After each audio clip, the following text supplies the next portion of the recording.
आपने सवाल पूछा है, बल्कि आपने नहीं पूछा, आप कहीं से सुन के आ रहे हैं, और जहां से सुन के आ रहे हैं मुझे उनका भी पता है ये सवाल किसने उठाया है। अगर कस्टडी ले ली है तो फिर केस ट्रांसफर क्यों करवा रहे हैं? अब इसका जवाब मैं आपको देने लगा हूं और गौर से सुनिएगा। बच्चों की हवालगी का केस वो केस है जिसमें पाकिस्तान से अपना क्या नाम है अंसार बर्नी जी ने मोमिन सर को हायर किया। बात और जवाब गौर से सुनिएगा, और अगर समझ आ गया तो थैंक यू भी मुझे बोल दीजिएगा, क्योंकि मैं आपको समझाने लगा हूं। जहां से ये रायता आप लाए हैं ये उनको भी मेरा जवाब है। बच्चों की कस्टडी ली गई, इंतजार किया जा रहा है गुलाम हैदर का कि बच्चे गुलाम हैदर को सौंपने हैं। नंबर एक, ये मसला है भाई। अब आ जाए केस क्यों ट्रांसफर करा रहे हैं।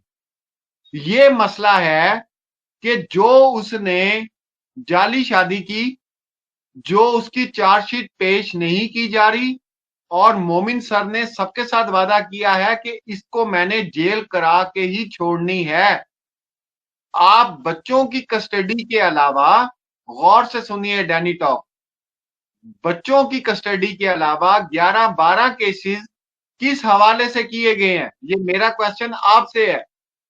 वो जाली शादी के हवाले से किए गए हैं, वो धर्म परिवर्तन के हवाले से किए गए हैं, वो इसकी बेल कैंसलेशन के लिए किए गए हैं, इसकी सिक्योरिटी जो इसकी वजह से भारत को सिक्योरिटी का खर्चा वो किए गए हैं। ठीक है, ये तमाम केसेस उन केसेस से अलग हैं। वो अगर उन्होंने कस्टडी ले ली है तो वो वेट कर रहे हैं, उसकी भी कोई लॉजिक होगी। वो नहीं बताना चाहते, हम उनसे क्यों पूछें? और जो केस ट्रांसफर करा रहे हैं वो इसलिए करवा रहे हैं कि यूपी की पुलिस वो बता चुके हैं कि वो सही काम नहीं कर रही। ट्रांसफर कराने का ये मतलब है। इसके अंदर जब आप इन चीजों को इकट्ठा करके देखते हैं, वहां पे आपको मतलब ये टेंशन पैदा हो जाती है। इन चीजों को अलहदा करें। मेन केस बच्चों की हवालगी का है, लेकिन जो 12 केसेस मोमिन सर ने किए हुए शादी के हवाले से, बेल कैंसिलेशन के हवाले से, धर्म परिवर्तन के हवाले से, उस पे पुलिस काम नहीं कर रही, इस वजह से वो इधर करवा रहे हैं। उसका जवाब कल खुल गया था। वो जनाब ये तो स्टेट का वकील कर सकता है। अब मुझे आप ये बताएं, डैनी टॉक, ना आप वकील हैं ना मैं वकील हूं, ना जिसने ये सवाल पूछा वो वकील है। वकील कौन है? मोमिन सर हैं। तो अगर वो मोमिन इतना सर। बड़ा केस नेशनल केस लड़ रहे हैं, तो भाई वो क्या झक मार रहे हैं? उनके दिमाग में ये सवाल नहीं होगा? अगर वो आके पूरी दुनिया के सामने कहते हैं मैं केस ट्रांसफर करवा रहा हूं, तो उसका मतलब वो झूठ बोल रहे हैं। आपके कहने का तो यही मतलब है ना। तो अब बात को अगर आप समझ गए हैं तो थैंक यू बोल दें। अगर दाल में कुछ काला है तो भाई फिर काला पड़ा रहने दो। मैं तो कह रहा हूं एक दफा पहुंच जाए सही, ताकि यार ये काला निकल जाए दाल में से। ये जो काला डाल देते हैं ना रोजाना लाइव करके आके, एक नया काला दाल में कुछ डाल देते हैं, जिसकी वजह से हमारे गले भी खुश्क हो जाते हैं, हमारे दिमाग भी फड़ीचे उड़ जाते हैं। तो ये काला निकल जाए दाल में से। जी दीदी, मैंने जो बात बताई है इसके बारे में क्या बोलेंगी आप? अब बिल्कुल भाई, आपने जो बोला वो सही बोला। और मैं नहीं मानती हूँ कि हमें दाल काली ही देखनी है। मैं पहले भी बोल चुकी हूँ कि दाल में कुछ भी काला नहीं है। और दाल कभी भी, देखिए, हम जिस दृष्टि से इस केस को देखेंगे ना, हमारी जो मनोदशा है, हमारा जो जो हमारी एक एम है ना, उस एम को लेके आप चलिए तो केस आपको उस तरह दिखाई देगा। लेकिन अगर मैं कैश भाई को अलग से सुन रही हूँ, मैं मेरी कही हुई बात को अलग से सुन रही हूँ, फिर मैं मोमिन सर को भी लेके आती हूँ, फिर मैं किसी और अपने भाई बंधु को अलग से सुनती हूँ, तो मैं कंफ्यूज हो जाऊंगी। और जहां तक डेनिस आप जो बोल रहे हैं, उसका जवाब आपको मिल गया है। मैं भी यही जवाब देती जो कैश भाई ने दिया है।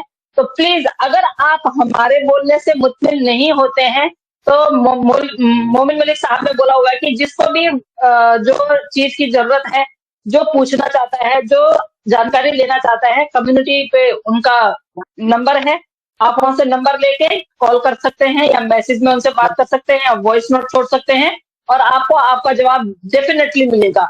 दूसरी बात, यानी आपने बोला है कि सीमा। डैनी जी ने बोला है कि जब तक Seema fully agree, yes, thank you so much, आपने एग्री किया और थैंक यू भी बोला, उसके लिए हमारी तरफ से भी आपको थैंक यू सो मच। हम ये हमारी जो बात है उसको अंडरस्टैंड करने के लिए। आपने बोला डैनी, आपने बोला कि जब तक सीमा मीडिया में, आपको लगता है डैनी कि वो माफी मांगेगी? आप उसकी किस बात पे बिलीव करते हैं बताएं? वो बेगैरत औरत कभी माफी मांग सकती है? मुझे नहीं लगता है। हाँ, अगर कोर्ट से ऑर्डर होंगे तो हो सकता है, लेकिन कोर्ट उसको ये ऑर्डर नहीं करेगा। अगर वो उसको एक मुजरिम के रूप में देखते हैं, तो मीडिया में वो माफी किस तरह से मांगेगी? मीडिया में माफी मांगने का मतलब है कि वो अपने आप को सही साबित करने की वो कर रही है। मीडिया में माफी वो कभी नहीं मांगेगी, और कोर्ट से ये ऑर्डर भी नहीं होंगे कि वो माफी मांगेगी। सजा उसको होनी है। हाँ, तब ये होता है कि भाई उसको ये बोला जाता है कि चलो आपने कर दिया जो कर दिया, आप एक बार माफीनामा लिख के दे दीजिए, या ऑनलाइन आके आप मीडिया में माफी मांग लीजिए, आपको बरी कर दिया जाएगा। तो इस तरह तो मोमिन मलिक साहब उसको बरी होने ही नहीं देंगे।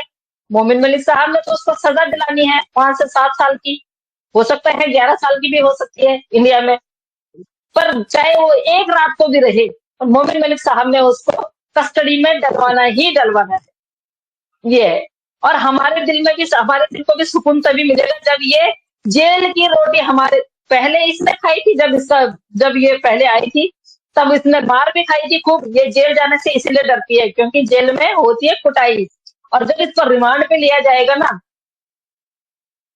बस पूछिए मत आप क्या वो इसके साथ होने वाला है।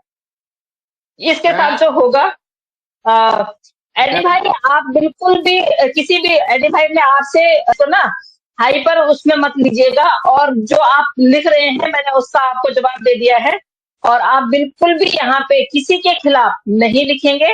ये मेरी आपसे दिल से रिक्वेस्ट है। एडी भाई प्लीज, जो हो गया उसको हम छोड़ के आगे बढ़ने की कोशिश करते हैं। अब आप पीछे मत जाइए। ये मोमिन मलिक साहब, अभी मेरी मोमिन मलिक साहब से बात हो रही थी, मोमिन मलिक साहब के ध्यान में है ये बात, जो भी होगा वो करेंगे, हम इस बारे में बिल्कुल भी नहीं बोलेंगे। सॉरी, मैं इस तरह से आपको, आप मुझसे बहुत बड़े हैं और मैं आपको इस तरह से मना कर रही हूँ। मैं इसलिए मना कर रही हूँ क्योंकि हमें पीछे जो गुजर गया उसको लेके पकड़ के नहीं बैठना है। तो अभी आप आराम से जो आगे चल रहा है उसको देखिए, और आपकी चार धाम यात्रा कैसे रही उसके बारे में आप बताएं हमें, और आप पीछे की बातें मत पूछिए। किस चैनल पे क्या हुआ, किसने क्या बोला, वो सब उस पर मिट्टी पाइए, क्योंकि अभी मैं भी 3-4 दिन में हम लोगों के पास बहुत अच्छी खबर आने वाली है जी। अब आ जाए एडी सर, हम आपको वेलकम करते हैं। मेरी फर्स्ट टाइम आपसे हो रही है सर। बात ये है कि जिस तरह भारती बहन भाई हमारे सामने आए इस केस में, और जिस तरह आके गुलाम हैदर के लिए खड़े हुए, और जिस अंदाज से आगे आए, हम सबसे पहले उनके बहुत शुक्रगुजार हैं। हम कभी भी उनका एहसान कभी भी नहीं उतार सकते, कभी भी नहीं उतार सकते। और ये जो एक रूप था कि इंडिया के अंदर ऐसे खूबसूरत लोग भी बैठे हैं, ऐसे मोहब्बत करने वाले इंसानों से भी बैठे हैं, हमें इस चीज का बिल्कुल भी अंदाजा नहीं था। हम जब मीडिया पर आए और ये भारती बहन भाई हमारे सामने आए, तो हमें पता चला कि नहीं, हमने जो पढ़ा, जो हमें जो बताया जाता है मीडिया में, इतना नहीं है।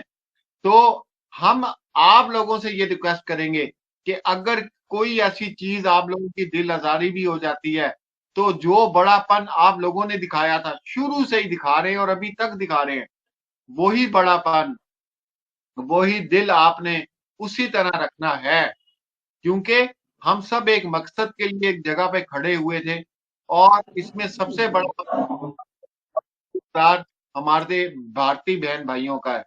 सारे जिन्होंने, जो गुलाम हैदर के लिए रोए, जो गुलाम हैदर के लिए दुआएं मांगी, जो गुलाम हैदर के लिए आज भी मेरी बहन उसी तरह बैठी हुई है। इस बहन ने गालियां भी खाई, इस बहन ने बातें भी सुनी, इस बहन को पाकिस्तान का एजेंट भी कहा गया, इस बहन को क्या कुछ कहा गया। इसको यहां तक मेरी बहन भाई, को कहा गया कि देश का पैसे देता हूं गद्दार, मेरे देश का गद्दार। और मुझे ये बोला गया है कि मैं जो लाइव करती हूँ वो पे लाइव करती हूँ, मैं पेड मैं लाइव वही करती बात, हूँ। ये ये ये है भाई हिंदुस्तानी, ये है हिंदुस्तानी। और हम ऐसे हिंदुस्तानियों को सलाम पेश करते हैं, सलाम पेश करते हैं। ये है हिंदुस्तानी। ये मेरी बहन मेरे सामने बैठी हुई है, जिसने किसी चीज की परवाह नहीं की। क्या था, वो कहती छोड़ो यार क्या बात करनी है, हर बंदा बात करता है। ये हिंदुस्तानी, वाकई ये शिकनी है भाई हिंदुस्तानी। और हम आपसे सबसे, जितने इंडिया में बैठे हुए हैं, किसी एक दो तीन लोगों के लिए बराए मेहरबानी, जिस तरह आप लोग खुलूस से बाहर आए थे और जो आप लोगों का अक्स एक पाकिस्तान में नजर आया, मोहब्बत का, खुलूस का, इंसानियत से मोहब्बत करने का, वही आप लोग रखेंगे।